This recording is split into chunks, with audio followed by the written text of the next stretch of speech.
안녕하세요, 김민석입니다. 말좀바이오 60번째 시간입니다.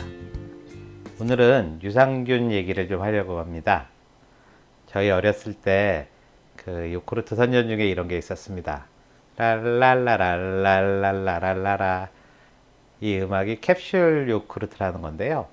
유산균이 활동하는 곳이 대장이잖아요.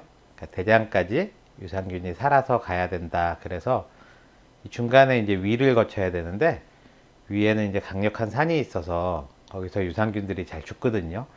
그래서 이제 유산균을 캡슐에 담아 가지고 위에서는 견디고 장에 가서 그 캡슐이 이제 녹으면서 유산균이 나와서 장에 정착한다. 뭐 이런 캡슐 요구르트가 유행이었는데요. 요즘에는 이제 유산균 음료도 드시지만 직접 유산균 가루나 뭐 알약 같은 것도 드시잖아요. 그런 것도 보면 고가의 제품들은 캡슐 대신에 코팅이란 말을 쓰죠. 한 번 코팅한 거, 두 번 코팅한 거, 어떤 건 세 번 코팅한 거, 이런 것들이 다 살아있는 유산균이 우리 장까지 죽지 않고 잘 가라고 그런 처리를 한 겁니다. 그래서 코팅이 좀 많이 되어 있을수록 좀 고가의 제품들이 많은데요.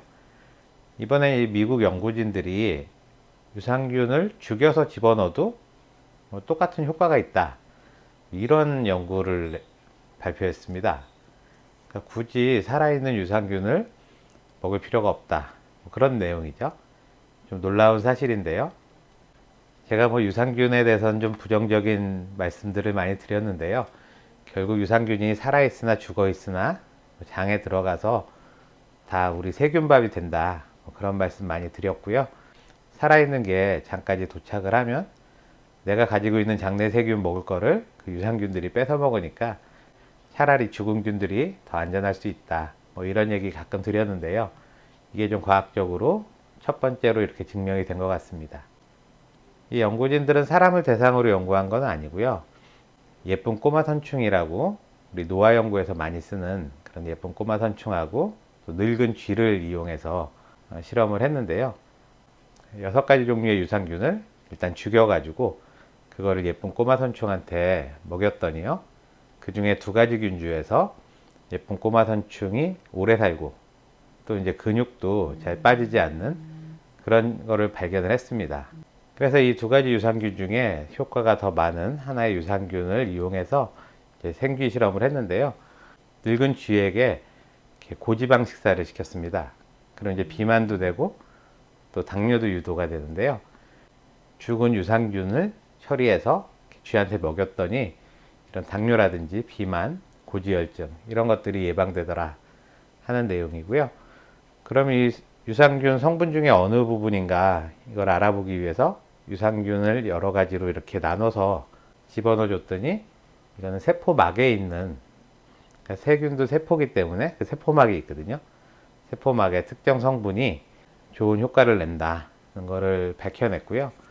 또 이렇게 죽은 유산균만 넣어줘도 생쥐의 장 속에 사는 장내 세균의 조성이 크게 바뀐다, 이런 거를 밝혀냈습니다. 그리고 이 작용 기전으로는요, 그 장 속에 보면 점막이 있고 그 위에 점액이란 게 있거든요. 점액이란 건 이제 끈적끈적하다는 건데요. 우리가 곱창을 구워 먹을 때 그 곱이 많으면 맛있잖아요. 그 곱에 해당하는 게 바로 점액입니다. 이 점액이 많이 나와야 우리 장이 튼튼한데요. 나이가 들수록 이 점액 성분이 점점 줄어들거든요. 연구자들이 넣어준 그 유산균의 세포벽이 이 장세포를 자극해서 이 점액 분비를 증가시킨다고 합니다.